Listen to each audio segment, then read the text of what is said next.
যেই যুবক চার ধরনের মেয়েকে বিয়ে করবে, অর্থাৎ এমন চারটা বাজে গুণ, যেই চারটা বাজে গুণের ভেতরে যদি কোনো একটা বাজে গুণ একজন নারীর মাঝে পাওয়া যায় এবং সেই নারী কোনো পুরুষ যদি ভুলেও বিয়ে করে ফেলে, তার জীবনটা জাহান্নাম হতে পারে। এই জন্য আজকে এই চারটা বাজে গুণ আমরা জানবো এবং আমরা যখন বিয়ে করব, যাদের বিয়ে হয় নাই, আমরা বেস্ট লেভেল থেকে ট্রাই করবো এটা জাস্টিফাই করার জন্য যে এই মেয়েটার মাঝে এই বাজে গুণ আছে কিনা। কারণ বিয়েটা জীবনে একবার, এই ক্ষেত্রে যে হেরে যায় তার পুরো জীবনটাই হেরে যায়, আর এই ক্ষেত্রে যে জিতে যায়, যে সফল হয়ে যায়, তার পুরো জীবনটাই বরকতময় করে দেয় একজন। বলেন সবাই, তিনি কে?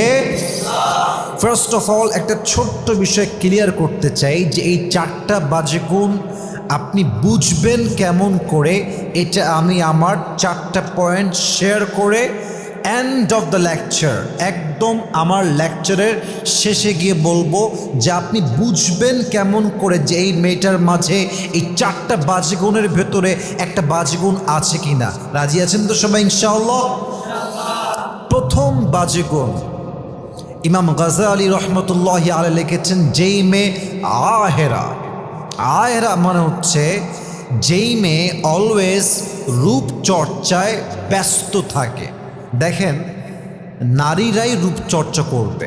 রূপচর্চা করা, ফেস কেয়ার করা, ক্রিম মাখা, যত্ন নেওয়া, বিউটিনেসকে আরও সৌন্দর্য করার জন্য, আরও বেশি বাড়াবার জন্য যত্ন করা। It's not a fault, it's not a big issue. But এই ক্ষেত্রে ওভার সেন্সিটিভ হওয়া, ওভার কেয়ারিং হওয়া, যে অলওয়েজ রূপচর্চায় ব্যস্ত। দেখবেন অনেক ফিল্মি হিরোইন আছে সার্জারি করতে ব্যস্ত, সারাদিন সার্জারি করে, এই পাশ দিয়ে সুই দেয়, এই পাশ দিয়ে সু দেয়, কারোর ঠোঁট দেখবেন অনেক মোটা হয়ে যায়, সারাদিন বিউটিশিয়ানের কাছে পড়ে থাকে, অলওয়েজ রূপচর্চায় ব্যস্ত। বিশ্বাস রাখেন, যেই মেয়ে অলওয়েজ রূপচর্চায় ব্যস্ত থাকে, এই মেয়ে কখনো লাইফ পার্টনার হিসেবে পারফেক্ট ওয়াইফ কখনোই হতে পারে না। ঠিক কিনা বলেন? আমি কিন্তু আবারও বলছি, রূপচর্চা করা কোনো দোষণীয় ব্যাপার নয়, কিন্তু যে কোনো কাজে অতিরিক্ত করা, বাড়াবাড়ি করা, বেশি লিমিটকে ক্রস করা, দ্যাটস আ বিগ ফল্ট। এজন্য খেয়াল রাখবেন যে একজন মেয়ে যাকে বিয়ে করছেন, এই মেয়েটা আবার রূপচর্চায় বেশি ব্যস্ত কিনা।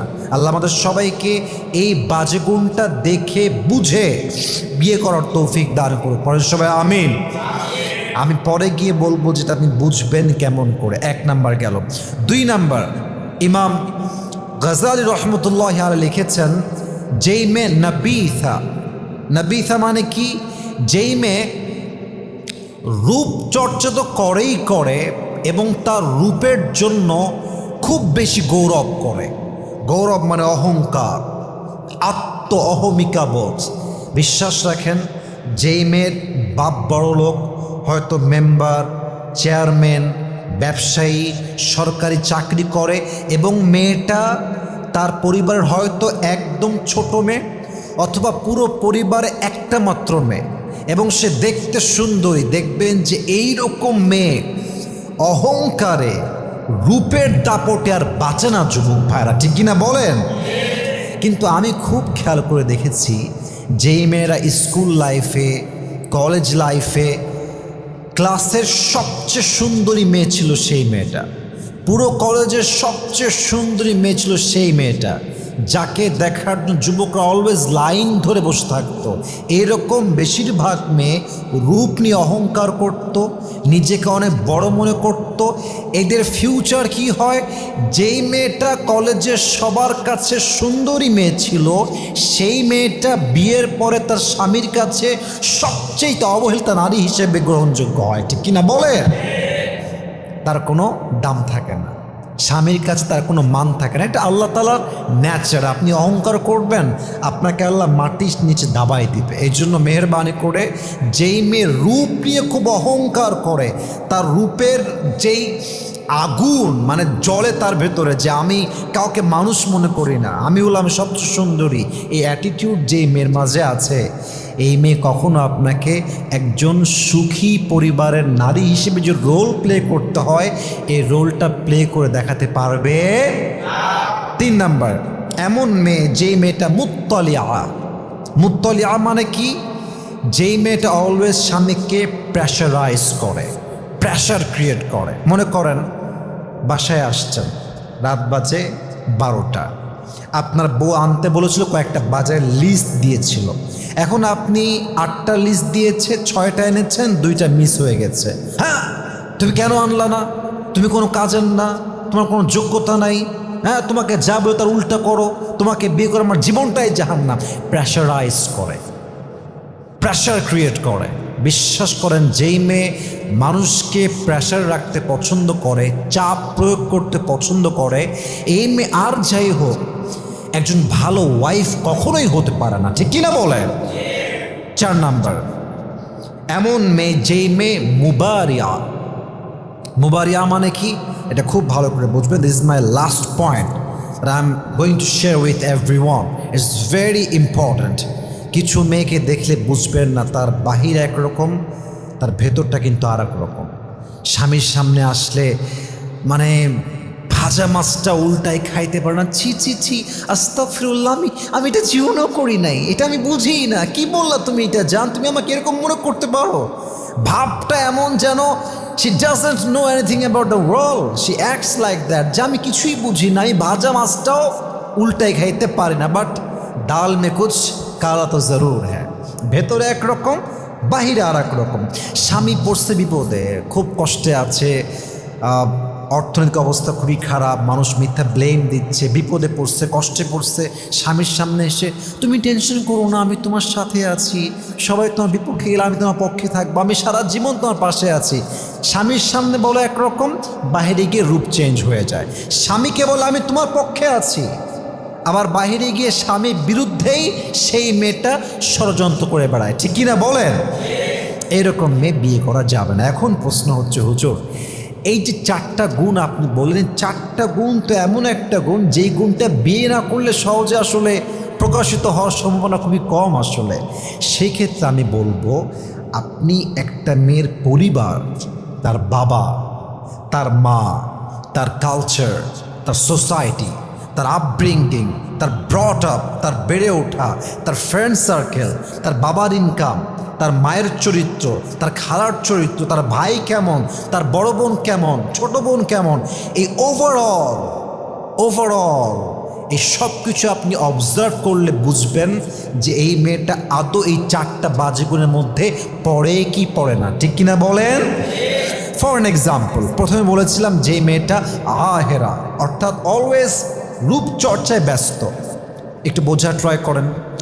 একজন মেয়ের বাবার ইনকাম হচ্ছে, for an example, just example আর নাথিং এলস, ইনকাম হচ্ছে 20,000 টাকা। কত হাজার? আর একবার, কয় হাজার? 20,000। আচ্ছা বলেন তো, পরিবারে বাবার ইনকাম 20,000, বাবার মেয়ে হচ্ছে 2টা, ছেলে 1টা এবং বউ, এই হচ্ছে 5 জন মানুষের একটা সদস্যের পরিবার। মেয়েটা চাইলেও কি প্রত্যেক মাসে 30,000 টাকা ইনকাম করতে পারবে? মেকআপ করতে পারবে? পারবে না। কারণ কি? তার বাবার ইনকামটাই হচ্ছে কম। তা আপনি সেই মেয়েকে দেখলেই বুঝবেন যে এই মেয়েটা ওই লেভেলের না। আর একটা মেয়ে যার বাবার মাসের অবৈধ ইনকাম হচ্ছে 10 লাখ টাকা, অবৈধ ইনকাম, বৈধ ইনকাম না, অবৈধ ইনকাম 10 লাখ টাকা, অথবা বৈধ ইনকামই 20 লাখ টাকা, কথার কথা ব্যবসা থেকে আসছে। কিন্তু সেই মেয়েটা যদি বাবার ইনকাম 20 লাখ হয়, সে তো মাসে সর্বনিম্ন 1 লাখ টাকা খরচ করতে পারে। পারে কি পারে না? আপনি একটা বেসিক লেভেলে দেখলেই বুঝবেন যে মেয়েটা আসলে কোন ক্যাটাগরি বিলং করে। এই মেয়েটা আসলে সে লেভেলে হতে পারে কি পারে না। আর যেই মেয়ের বাপের ইনকাম মাত্র 20,000 টাকা, সেই মেয়ে চাইলে 1 লাখ টাকা মেকআপ করতে পারবে না। ঠিক কিনা বলেন? আবার দেখেন, আর একটা বলেছিলাম, যেই মেয়েটা স্বামীকে প্রেশারাইজ করে। একজন মেয়ে স্বামীকে প্রেশারাইজ তখন করে যখন সে এই শিক্ষা তার মায়ের থেকে পায়, তার খালার থেকে পায়, তার ফুফুর থেকে পায়। মেয়ের বয়স 8 বছর, সে দেখছে যে আমার বাপ আমার মায়ের কথায় ওঠে বসে, আমার বাপ ইয়েস বললে ইয়েস, নো বললে নো।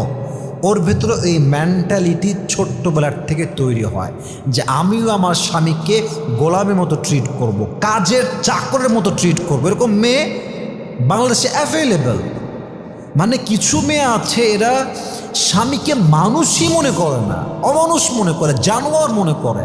কথায় কথায় খোটা, কথায় কথায় বাজে ব্যবহার, কথায় কথায় তোমাকে বিয়ে করে আমার জীবনটা জাহান্নাম হয়ে গেছে, আমার কত ভালো জায়গায় বিয়ে হতো, তুমি একটা জাহান্নাম আমার জন্য। এই কথাগুলো বলে একটা সাজানো গোছানো সুন্দর সংসারকে একটা মেয়ে জাহান্নাম বানিয়ে দেয়, ঠিক কিনা বলেন?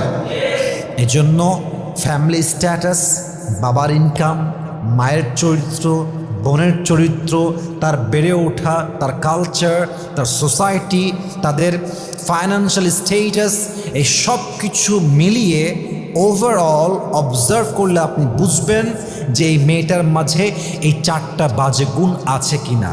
আল্লাহ আমাদের সবাইকে বিয়ের পূর্বে একজন মেয়েকে যথেষ্ট জাস্টিফাই করে বিয়ে করার তৌফিক দান করুক। আমরা সকলেই জবান খুলে পড়ছি আমিন।